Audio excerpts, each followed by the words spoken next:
Movie start होती है एक आइलैंड को दिखाते हुए। ये दुनिया में एक ऐसा आइलैंड था जिसे डिस्कवर ही नहीं किया गया था, यानी उस आइलैंड के बारे में अभी कोई भी नहीं जानता था। लेकिन अब हजारों साल बाद चाइना की एक ऑयल रिफाइनिंग कंपनी ने इस आइलैंड को डिस्कवर कर लिया था। वो कंपनी अपने हजारों वर्कर्स के साथ इस आइलैंड पर आती है और जैसे ही वो लोग ऑयल निकालने के लिए वहाँ पर खुदाई शुरू करते हैं तो उन्हें खुदाई के दौरान बहुत बड़े बड़े स्केलेटन नजर आते हैं। ये स्केलेटन्स तकरीबन हजारों साल पुराने थे और ऐसे जानवरों के थे जो कि अब एक्सटिंक्ट हो चुके हैं। यहाँ का मैनेजर इन सब चीजों के बारे में अब अपने बॉस को इन्फॉर्म करता है और हमें पता चलता है कि असल में उस आदमी को भी हिस्ट्री में बहुत इंटरेस्ट था और क्योंकि वो एक बिजनेसमैन था इसीलिए वो सोचता है कि क्यों ना वो इस आइलैंड को एक म्यूजियम पार्क बना दे जहाँ पर लोग आकर हिस्टोरिकल चीजें देखेंगे और उससे वो बहुत सा पैसा कमा लेगा। वो उस आइलैंड पर रिसर्च करने के लिए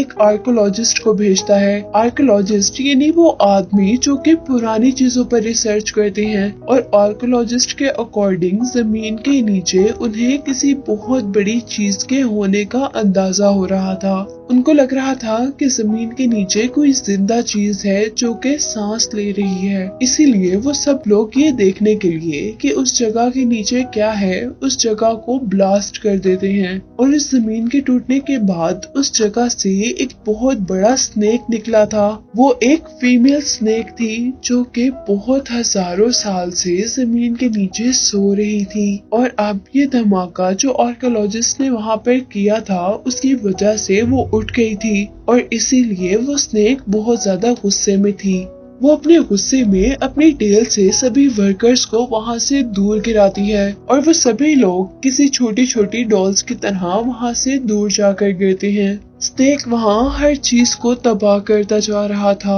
जिसके नतीजे में बहुत सारे वर्कर्स मर चुके थे और अब इसी दौरान बचे हुए वर्कर्स को यहाँ से किसी और जानवर की आवाज आने लगी थी जिसकी आवाज बहुत ज्यादा तेज थी और इससे उन सब ने अंदाजा लगाया था कि ये जानवर और भी ज्यादा पावरफुल है। और अब अचानक मूवी में हमें उसका बहुत बड़ा सा फुट दिखाया जाता है जहां वो अपने बड़े बड़े कदमों के साथ उस जगह पर आ रहा था जहां स्नेक था और अपने पाँव के नीचे वर्कर्स को देखकर मार रहा था। और यहाँ हम पर रिवील हुआ था कि असल में ये डायनासोर इन इंसानों को खाने के लिए नहीं आए थे बल्कि ये डायनासोर तो स्नेक से लड़ने के लिए आए थे क्योंकि हजारों साल से डायनासोर्स और स्नेक्स के दरमियान में लड़ाई चल रही थी जिसका